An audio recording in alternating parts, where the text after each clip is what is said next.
Bonjour et bienvenue pour ce nouveau tutoriel sur GDevelop. On va continuer en fait la création de notre petit jeu vidéo et aujourd'hui on va créer en fait le donjon. Alors je vais ouvrir peut-être pendant que j'y suis le dossier sur le deuxième écran qui correspond en fait à toutes les images et tous les éléments que j'ai besoin. Voilà, parfait. Donc j'ai rouvert ici le dossier, le projet, jeu tuto, et on avait fait donc level 00, tac. La dernière fois on avait fait l'animation du personnage. Donc si je rouvre ça en fait, alors c'est pas comme ça, c'est pas là, c'est là. Tac, ici on a deux animations, voilà, une où il bouge et une où il bouge pas. Et donc quand on fait dans scène aperçu, on a le personnage qui permet de bouger comme ça. Et quand il sort ici, il se passe rien parce qu'on avait désactivé en fait le passage au level 01, le changement de scène. Parce que je vous avais dit, on va pas faire comme ça. Le changement de scène, c'est vraiment quand on change la scène complète. C'est-à-dire du passage de l'écran de sélection de jeu, de sauvegarde, etc., des options, le niveau 1, puis après le gros niveau 1, après le gros niveau 2, etc. Tous les gros éléments du jeu, les grosses étapes, et puis l'écran de game over, ce genre de choses. Mais dans une seule scène, on peut faire plusieurs écrans quand même. C'est-à-dire que ici, je peux tout à fait dézoomer, tac, et vous voyez que j'ai de la place autour, je peux même dézoomer encore plus, j'ai vraiment beaucoup de place et je peux donc faire pas mal de choses. On va revenir ici à 100 et puis je vais réduire un petit peu, juste comme ça, parfait. Donc qu'est-ce que je vais faire? Eh bien, en fait, on va construire le donjon d'une manière très simple. Ici, je rajoute le calque événement, je le réaffiche. On avait vu qu'on avait fait comme ça pour gérer les collisions et ici le passage d'une scène à l'autre. Eh bien, c'est exactement la même chose qu'on va faire. C'est-à-dire qu'il n'y aura rien de plus compliqué, ça va être juste presque du copier-coller seulement. Sauf qu'on va tout mettre,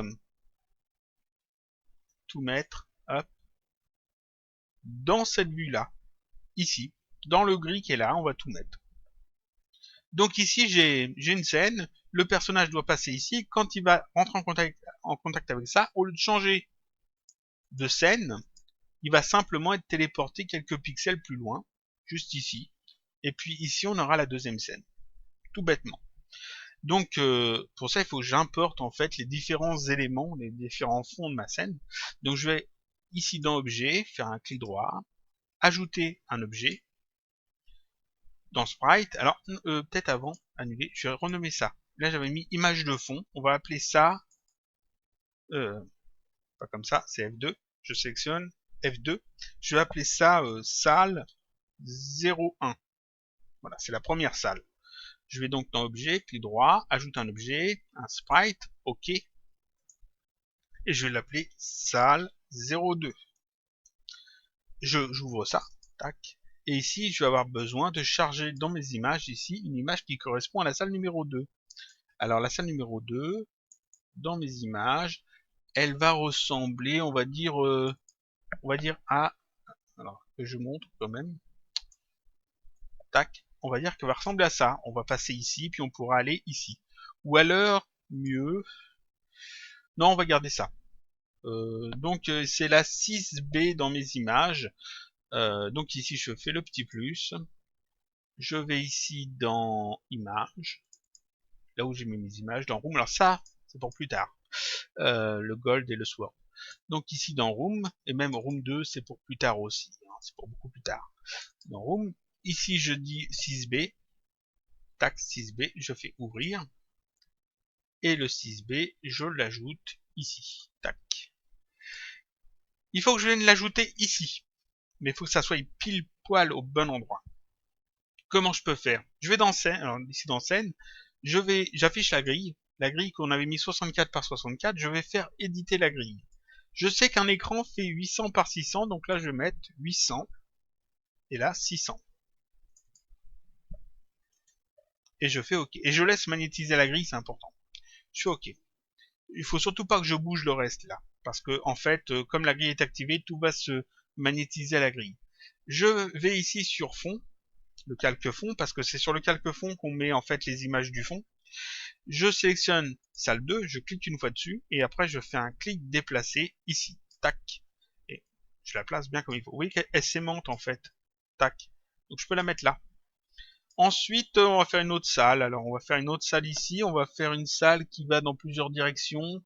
Je regarde ce que j'ai. La 11B. La 11B, celle-là. Comme ça, j'ai les 4 directions.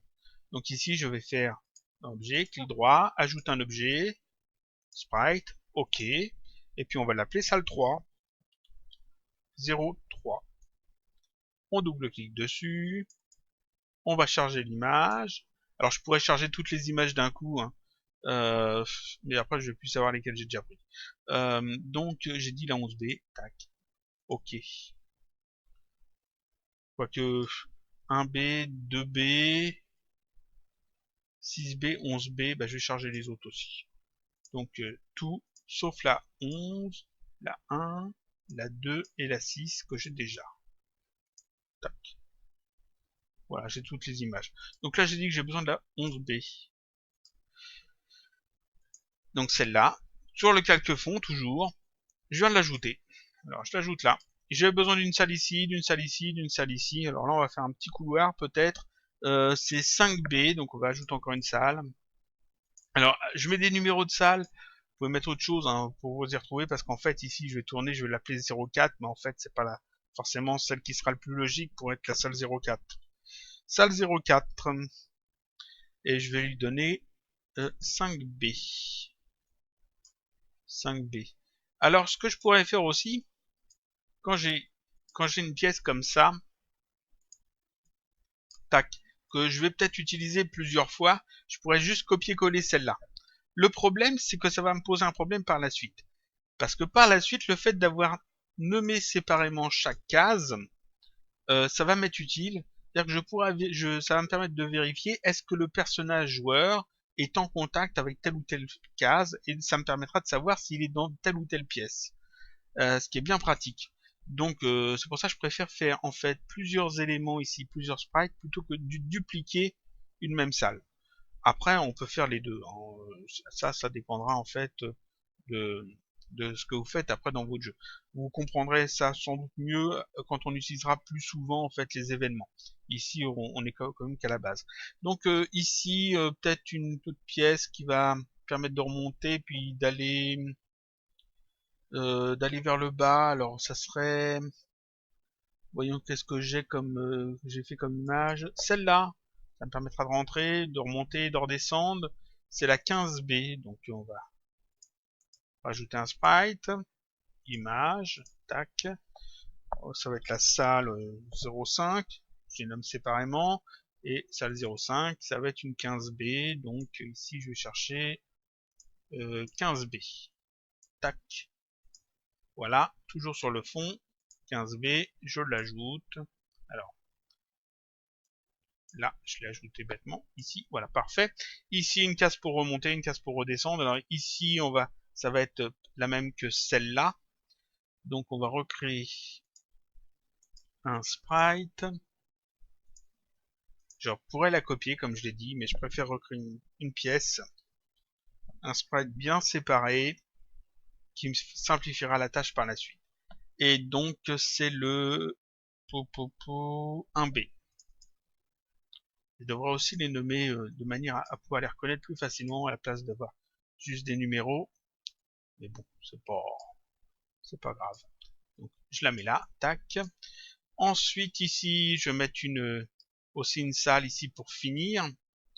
Donc, ça va être la 2B, celle-là, par exemple. Donc, je vais appeler ça salle 07. Sprite, OK. Pourquoi j'ai mis un S majuscule? Je l'ai pas fait avant.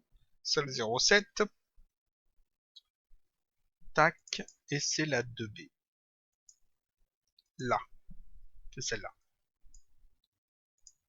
C'est bien ça, c'est bien ça. Tac, je la mets ici. Alors, voilà. Ensuite, ici, la salle 08, ça sera la même. Alors, pareil, j'aurais pu reprendre la même, mais je veux avoir des noms différents. Salle 08, c'est aussi 2B. Parce qu'on va fermer quand même le truc. Je pourrais faire des un donjon beaucoup plus grand, hein. On peut, comme j'ai dit, vous voyez que ici, vous pouvez faire un truc très grand, faire un très grand donjon. Vous pouvez même en faire plusieurs dans la même scène, hein. Il n'y a aucun problème. Vous allez voir qu'on peut facilement passer de l'un à l'autre après.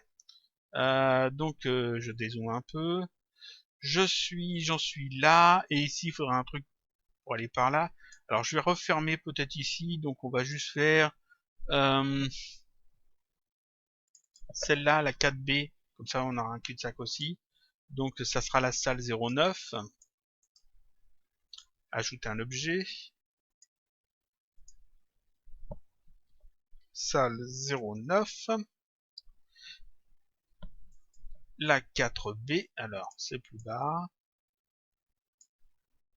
4B, paf. Et toujours sur le calque fond, je l'ajoute. Alors, bien la sélectionner et après la faire glisser.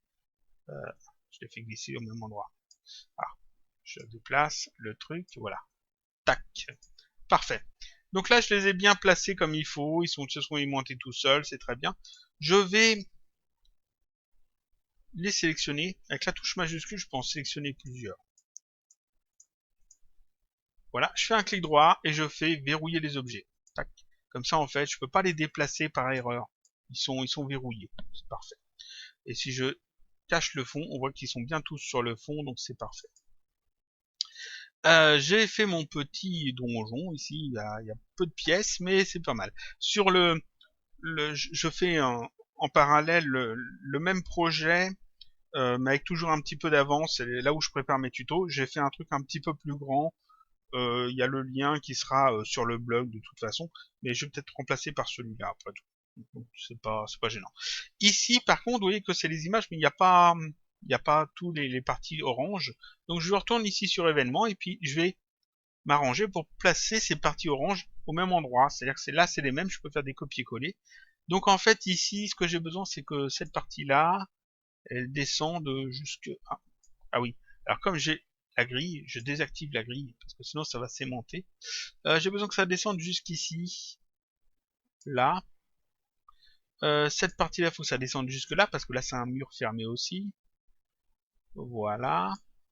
Ensuite, ensuite ça et ça, je fais copier. Ensuite ici je fais coller. Comme ça, ces deux éléments-là, je peux les sélectionner et venir les positionner là. Ici. D'ailleurs, je peux les agrandir. Alors, on va zoomer un peu dessus. Voilà, on va zoomer un peu. Je peux les agrandir jusque là. En fait, il faut que les parties orange recouvrent bien tous les endroits où il y a des murs, hein. Tous les endroits où le joueur ne doit pas aller. Comme ça. Je peux reprendre ces deux éléments-là. Alors, celui-là et celui-là. Clic droit. Copier. Ici, clic droit, coller. Et donc ces deux éléments-là, je vais les placer ici. Comme ça. Parfait, on dézoome un peu. Ensuite, ensuite ici, il faut que ce soit fermé. Donc je vais sélectionner ça. Copier. Je vais ici, clic droit, coller. Et je mets ça là. Il faut que je le mette aussi ici. Alors je pourrais juste l'agrandir comme ça, hein. C'est pas gênant. Ou alors je le laisse comme ça et puis j'en fais un deuxième. Petite astuce. Vous savez que dans Cinema 4D, pour ceux qui suivent mes tutoriels sur Cinema 4D, quand on veut dupliquer un élément, on fait un CTRL-clic déplacer. Et c'est vraiment bien pratique parce que quand on veut dupliquer beaucoup d'éléments, on a juste à faire CTRL, clic et on déplace et on relâche et ça en fait un double. Ici, dans Je développe, ça marche aussi. Je clique sur un élément, j'appuie sur la touche CTRL, je reste appuyé sur la touche CTRL. Quand je clique et que je déplace, ça m'en fait un double. Et ça, c'est super pratique parce qu'en fait, ça permet de travailler très vite. Donc là, je peux faire un double ça ici. Alors non, je n'ai pas besoin d'en faire un double ici. Je peux le supprimer celui-là pour le moment. Parce que là, en fait, j'ai ça. Je peux l'allonger jusque là. Tac. Par contre, ça, on en fait un double ici. Tac, avec CTRL-clic, toujours. Ici, ça, là, je peux l'allonger jusque là, parce que tout ça c'est du mur. Ça, non, ça, je peux l'allonger comme ça. Voilà. Celui-là, on peut l'agrandir aussi comme ça, afin de fermer ici. Je vais en prendre un double de ça, j'en fais un double. Ce double, on va le réduire un petit peu.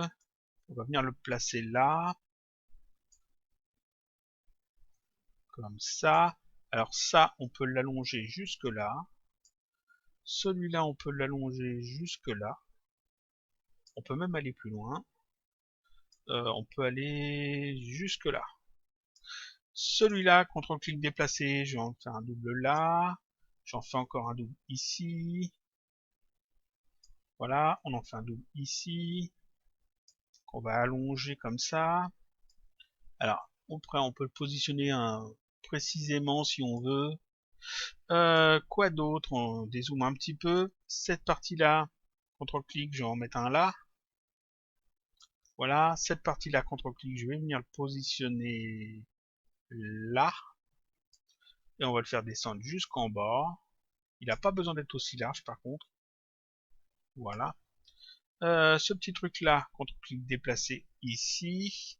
Je laisse le passage que pour passer d'une pièce à l'autre en fait.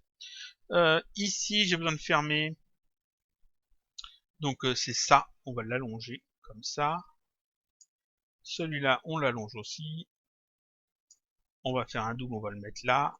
Et puis, il n'y a pas besoin d'être aussi large. Parfait. Truc comme ça. Je regarde si j'ai rien oublié. Il me semble que c'est bon. Donc on va revenir ici, on va revenir au zoom 1, on va dézoomer un peu. Donc, ici, quand le personnage rentre en contact avec ça, ce qu'on avait fait avant, c'était qu'on changeait de scène.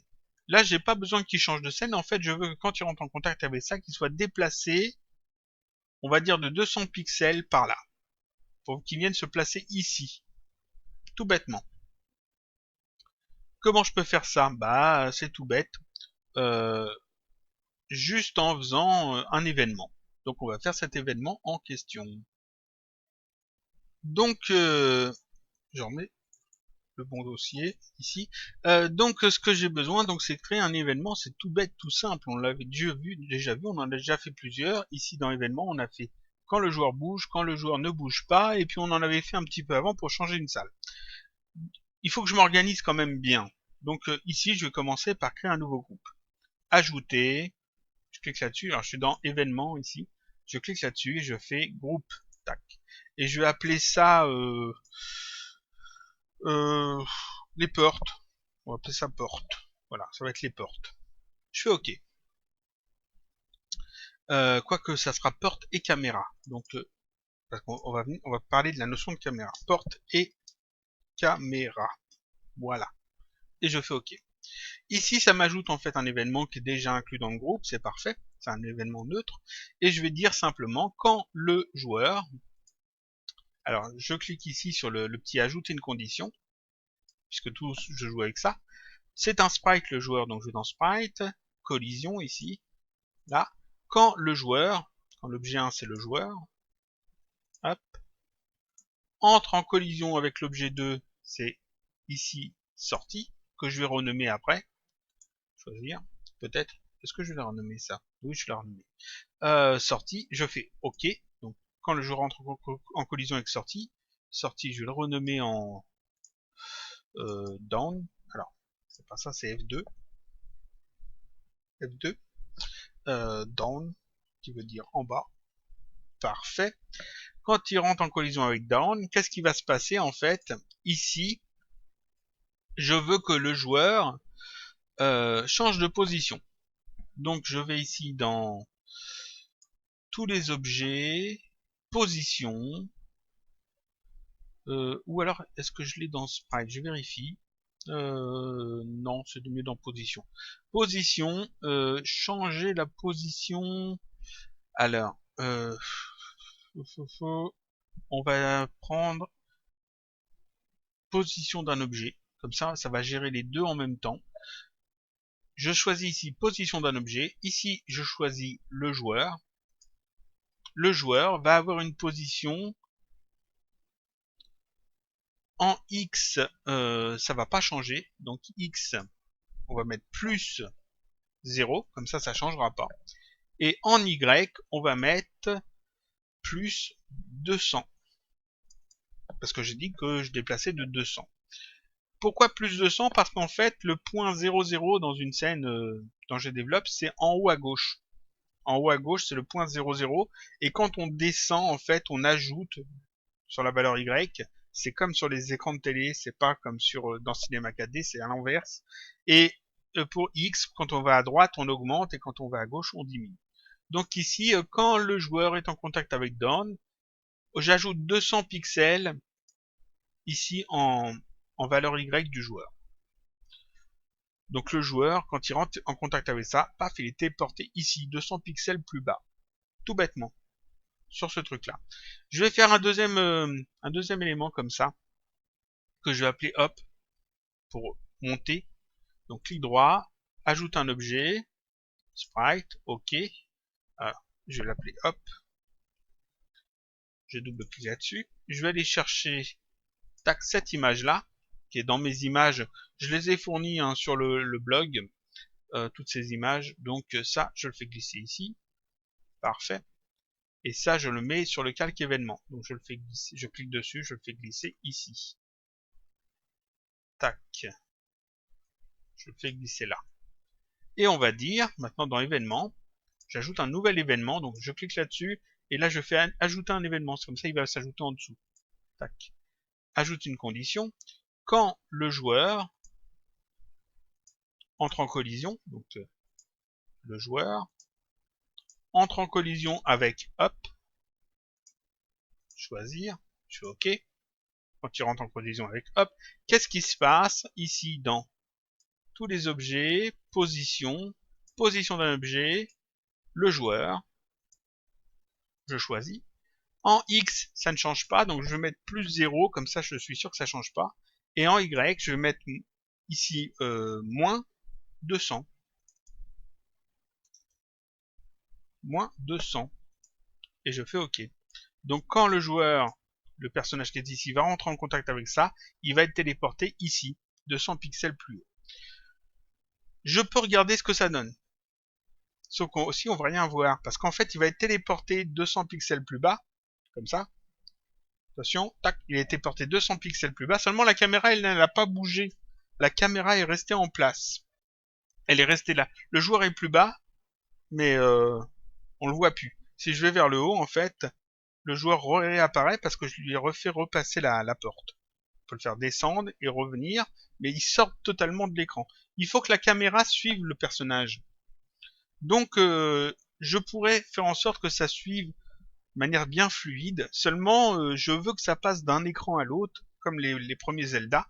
Donc ici, dans l'événement, je vais jouer avec la caméra. Quand le joueur change de salle, en fait, il faut aussi que je change la position de la caméra. Je sais que mon écran de jeu fait 800 par 600. Donc ma caméra fait 800 par 600. Les caméras, il y en a une par calque. C'est-à-dire que si je clique ici sur un calque, je double-clique dessus, on voit qu'ici, caméra, il y a une caméra 0 qui a été ajoutée. Et puis, on peut en ajouter plusieurs, si on a besoin. Mais par défaut, il y en a toujours une. Il y en a une pour chacun de ces calques. Le calque fond, le calque perso, événement, test, calque de base. Si je déplace en fait la caméra du joueur, la caméra du calque joueur, du calque perso ici, ça va bien changer. On va bien suivre le personnage, seulement le fond, lui, ne va pas changer. Parce qu'on n'aura pas changé la caméra du fond. Donc quand je change une caméra de place, il faut que je change aussi sur tous les calques, celle de tous les calques que je veux qui suivent. Et ça c'est très important parce que quand on va utiliser l'interface, quand on va ajouter des éléments d'interface comme les vies, etc., le score, le fait de pouvoir changer les caméras séparément, ça sera très utile. Donc ici dans l'événement, je vais demander à changer la caméra en fonction du déplacement du joueur. Donc quand le joueur descends d'une salle, il faut que je descende la caméra du fond, la caméra des événements, la caméra du perso, aussi de un certain nombre de pixels. De combien de pixels? Ma scène fait 800 par 600, donc il faut que je la descende de 600 pixels. Donc ici, je fais ajouter une action parce que il y a eu une condition, mais on peut ajouter plusieurs actions. Ajouter une action. Je vais ici dans Layer, calque et caméra, ici, en français. Et ici, je peux dire position Y du... je vérifie. Oui, position Y du centre de la caméra, c'est bien ça. Ici, je choisis... que je me trompe pas. Hein. Oui, c'est ça. Ici, je choisis plus, parce qu'on va ajouter. Et ici, je mets 600, parce que mon document fait 800 par 600. Et là, c'est important, je vais cocher ici. Tac. Parce que si je coche pas, c'est seulement la caméra du calque de base qui est gérée. Je coche ici, et ici, j'indique quelle caméra je veux déplacer. Donc, je clique là-dessus, et je dis, c'est la caméra du fond. Et on fait OK. Et là, je valide. Tac. Donc on fait plus 600 à la position Y de la caméra calque fond. Ça suffit pas, il faut aussi le faire pour le perso et les événements. Donc ici je fais ajouter une action, calque et caméra, position Y du centre de la caméra. Ici je dis plus 600, toujours parce que c'est 800, 600. Je coche ça et je choisis ici, on va dire événement. Tac. Afin que les événements suivent aussi. Sinon, les événements vont rester en place et ils seront plus bons en fait. Ensuite, ajoute encore une action. Je peux en ajouter plusieurs comme ça. De toute façon, c'est pas gênant. Position Y. Ici, toujours plus. Ici, toujours 600. Parce que c'est toujours 800, 600. Je coche ça et là, je vais mettre perso. Perso. Choisir et je fais OK. Et quand on va rajouter des calques ici, il faudra penser que si les calques doivent bouger avec l'ensemble du personnage, avec toute la scène, il faudra ici rajouter en fait les différentes conditions, les différentes actions. C'est de voilà déplacer comme ça. Rajouter en fait des lignes.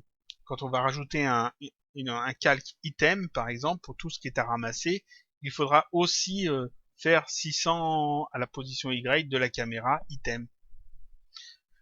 Ici, donc, on déplace la caméra vers le bas de 600, mais ici, il faut la faire remonter de 600, puisque ici, le personnage remonte. Donc, ce que je fais, là, ajouter une action, calquer caméra, position Y, cette fois, c'est moins, tac, moins 600, parce qu'il faut que ça remonte. Je coche ça. Ici, je dis à la caméra du calque fond, je valide, tac. Et puis je vais le faire pour les autres aussi. Alors ce que je vais faire, c'est que je vais juste dupliquer ça. Je sélectionne la ligne, je fais CTRL-C, je sélectionne la ligne, je fais CTRL-B une fois, deux fois. Et là, j'ai juste à double-cliquer dessus pour aller changer juste ça. Ici, c'est événement. Et puis celui-là, c'est perso. Là, le CTRL-clic, le copier-coller, c'est très pratique. Donc là, je peux me déplacer en haut et en bas. On va voir ça tout de suite. Tac. Si je descends le personnage, paf, toute la caméra a bougé en même temps. Et si je remonte, paf, tout remonte d'un coup. Donc ça, c'est génial. Forcément, tout ce qui est en orange, là, sera caché. Hein. On va cacher ici la partie événement comme ça. Et donc là, on ne verra pas du tout le truc. C'est parfait. Là, je peux me déplacer donc en haut et en bas. Et donc ces éléments-là, je peux les ajouter. Je peux les copier partout où j'ai des portes qui permettent de descendre ou de monter. Donc ça et ça, je les sélectionne, je fais un CTRL-clic déplacer pour venir les placer là. Tac. Alors je vais arranger pour que ça soit un peu plus large, histoire de bien le placer comme il faut à chaque fois. Voilà. Je sélectionne ces deux trucs là. CTRL-clic déplacer, je vais venir le placer là. Tac. On va dézoomer. J'en ai où encore? J'en ai là. Donc CTRL-clic déplacer. On va mettre ça là. Bien les mettre bien comme il faut. Voilà, il faudra peut-être ajuster ça hein, pour éviter des bugs. CTRL-clic déplacer pour être sûr que ça se passe bien comme il faut. Tout réajuster hein, parce que là je vais assez vite pour le tutoriel forcément. Mais donc là c'est bon. Maintenant ce qu'il faut c'est gérer ces portes là. Et bien c'est pareil. Je vais rajouter en fait deux sprites. Donc objet, clic droit, ajouter un objet, sprite, ok. Je vais appeler left pour gauche. On va l'ouvrir. On va lui mettre l'image left que je dois avoir. Si je l'ai pas, je vais aller la chercher. Elle est pas là, on va aller la chercher. Le petit plus, on revient d'un cran en arrière. Encore un cran en arrière, c'est dans Trigger, les images que j'ai données sur le blog. Left, c'est celle-là. Je vais ouvrir. Je l'ajoute. Tac. Et je vais en faire une autre qui sera right, pour à droite. Ajoute un objet, sprite, ok. Right. Double-clic dessus. Je vais chercher ici le petit plus. Right. Ouvrir. Je l'ajoute ici. Tac. Et je n'ai plus qu'à ajouter ça ici. Alors on va zoomer là-dessus. Zoomer là-dessus. Bon, on va les ajouter là peut-être. Non. Non, je vais les ajouter là. Donc sur le calque événement, c'est important. J'ajoute ça ici. On va le mettre bien comme ça. Et puis right, on l'ajoute à côté. Comme ça. Parfait. On va agrandir un peu les trucs. Voilà. Un truc comme ça. Je dézoome un peu. Pareil, ici, il faut que le personnage, quand il rentre en contact avec cet élément-là, avec left, il faut qu'il soit téléporté de 200 pixels ici. Et quand il rentre en contact avec right, il faut qu'il soit déporté de 200 pixels ici. Donc je vais dans événements. Ici, je rajoute un événement. Quand le joueur, alors sprite, collision, quand le joueur est en collision avec left, choisir, ok. Quand il est en collision avec left, qu'est-ce qu'on doit faire? On doit le déplacer sa position X. Donc ici, je fais ajouter une action. Tous les objets, position d'un objet. Quel objet? Le joueur. La position X, je vais lui dire moins 200 pixels. Moins 200 pixels parce que 200, moins 200 parce que je me trompe là c'est moins et là c'est 200. Moins 200 parce que il va vers la gauche et comme j'ai dit aller vers la gauche c'est retirer des pixels. Donc moins 200. Le Y par contre il ne bouge pas, je laisse plus 0 comme ça ça ne changera pas. Je fais OK. Voilà. Il faut aussi que je déplace la caméra donc pareil. Ici ajouter une action. Calquer caméra. Cette fois, c'est pas Y que je dois déplacer, c'est X. Donc je prends position X du centre de la caméra. Je vais lui dire moins 800, parce que c'est 800, 600. Et je lui dis que c'est le calque fond. Je fais OK. Et ça, je vais le dupliquer. CTRL-C, CTRL-V, CTRL-V. Et j'en fais un double en fait pour ici le calque événement et le calque perso. Tac. Ça, je le sélectionne. CTRL-C pour le copier. CTRL-V pour en faire un double. Et là, pareil, je vais faire l'inverse. Ici, ça va être en collision avec, non pas avec left, mais avec right. Donc right, c'est plus bas. Right, OK. Collision avec right. Dans ce cas-là, c'est pas moins, mais plus ici. Ici, c'est plus. Ici, c'est plus. Et ici, c'est plus. Le copier-coller, c'est génial. Position X de la caméra, etc. Et on va vérifier que ça fonctionne pour cette zone-là. Donc ici, je fais aperçu. Donc je peux me déplacer vers le bas. Tac, tac. Et je peux aller par là. Tac. Et ça se déplace bien par là. Et je peux revenir dans l'autre sens. Et remonter. C'est parfait. Donc là, j'ai plus qu'à copier-coller en fait ces deux éléments-là partout où j'ai des portes. Alors j'ai vu que là, j'ai pas les portes qu'il faut. Ça et ça. J'aurais dû le copier-coller là. Je l'ai pas fait. C'est un oubli. On va dézoomer. Là, il me manque un mur aussi. Il me manque un mur ici. Ah, ça devrait être plus bas. Comme ça. Voilà. Ça a l'air bon là? Ça a l'air bon. Donc ça. CTRL-clic déplacer, je le mets là.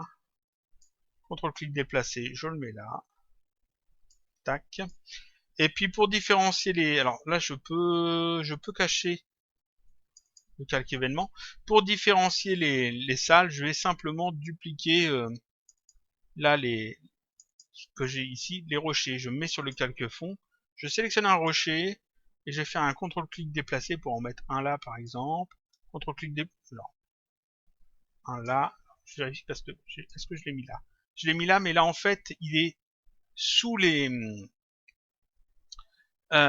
sous l'image en fait qui est ici. Donc ça va être gênant. Je vais le sélectionner, je fais un double clic dessus et là dans plan, je vais mettre une valeur assez grande. On va mettre 20.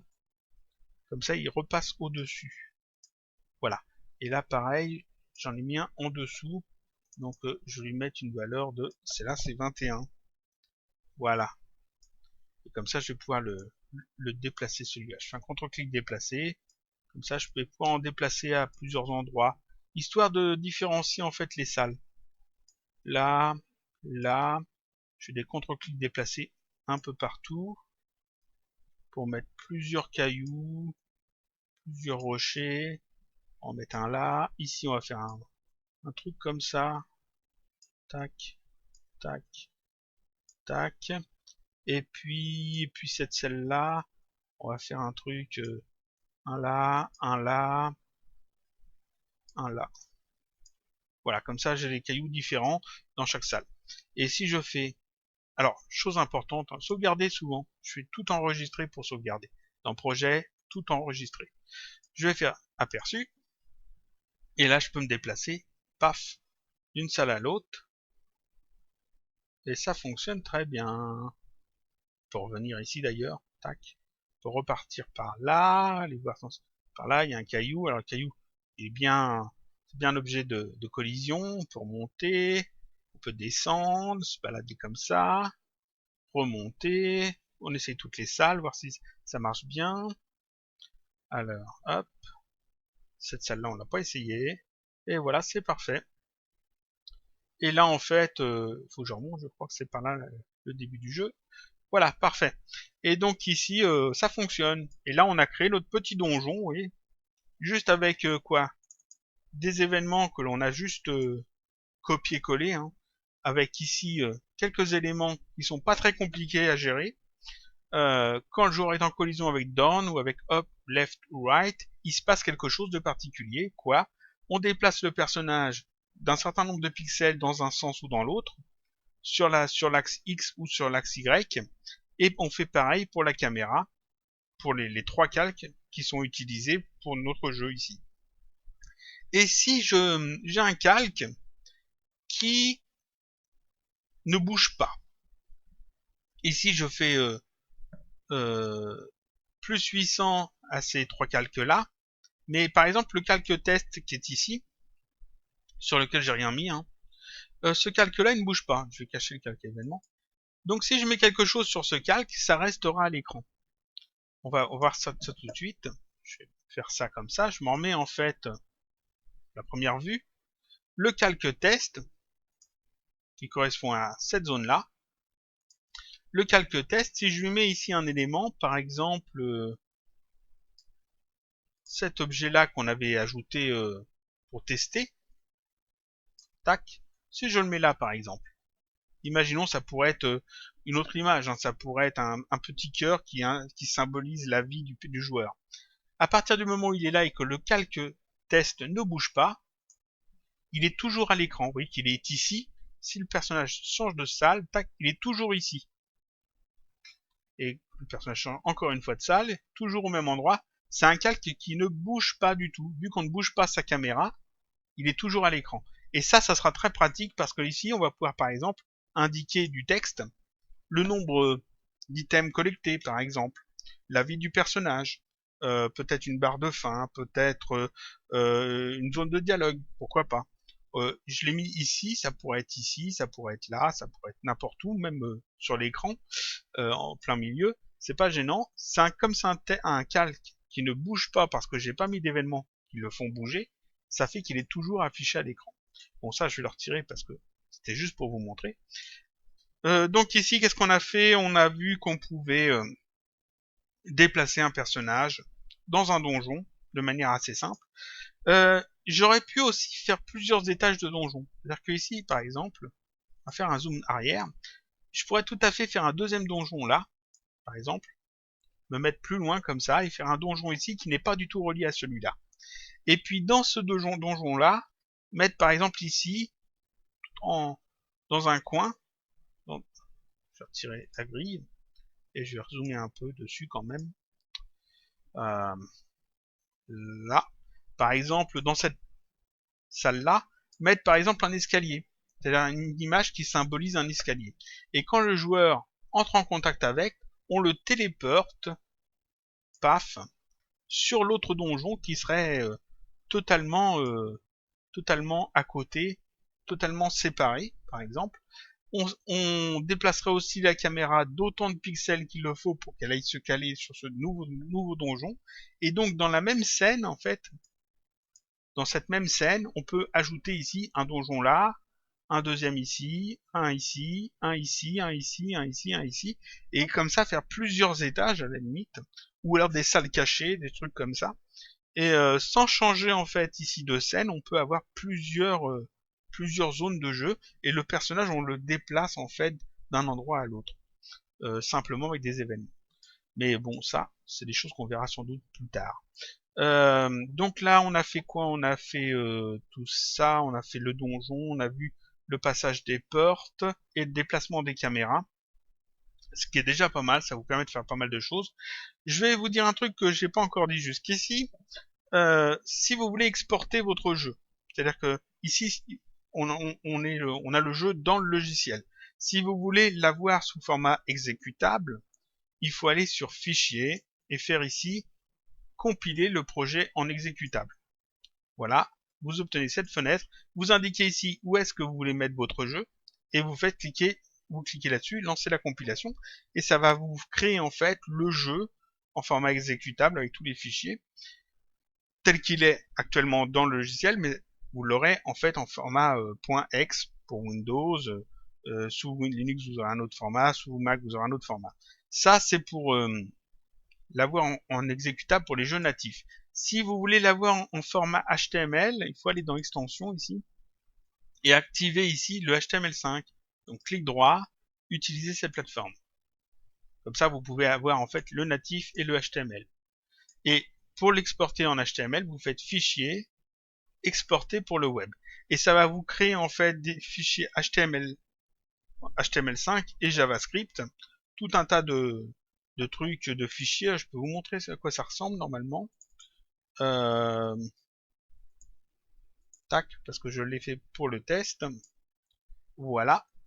Vous avez un fichier index qui contient le jeu, les sons que vous ajoutez, si vous ajoutez des sons, toutes les images que vous utilisez, différents dossiers avec du JavaScript, des librairies, etc.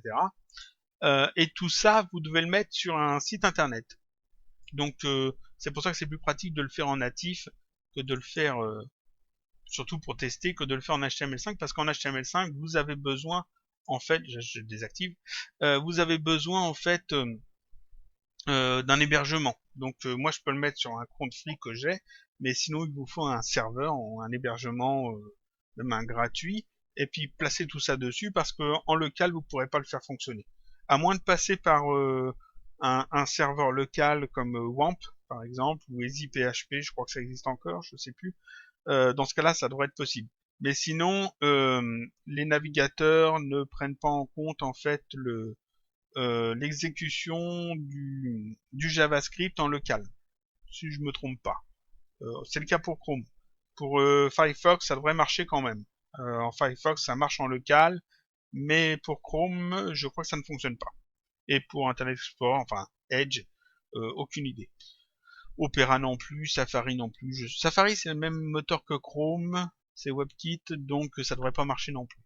Donc sinon voilà, donc ici compiler en projet exécutable ou alors exporter pour le web si vous avez activé l'HTML5. Mais tout ça, je reviendrai dessus hein, quand le truc sera fini, on verra ça en détail. Donc ici, est-ce que je récapitule un peu ce qu'on a fait, ce qu'on a vu, c'était tac, comment faire notre scène de donjon comme ça ou de décor. Là, c'est un donjon, ça pourrait être une maison, ça pourrait être n'importe quoi. Dans GDevelop de manière simple, en utilisant juste des images, quelques calques et puis quelques événements très simples. Vous voyez qu'on on a ajouté 1, 2, 3, 4 événements aujourd'hui, avec 4 actions à chaque fois et une condition seulement. Donc c'est vraiment quelque chose de très très basique. La prochaine fois, on verra sans doute les items, comment placer par exemple des pièces à ramasser, avoir un petit son quand on les ramasse, et puis avoir un compteur qui comptabilise un score, par exemple avoir 100 à chaque fois qu'on ramasse une pièce, ou plus ou moins, etc. Et puis après, on verra qu'on peut aussi, par exemple, faire en sorte que le personnage ramasse une arme, peut-être. On verra aussi après, par la suite, les ennemis, on verra l'interface générale, les options, etc.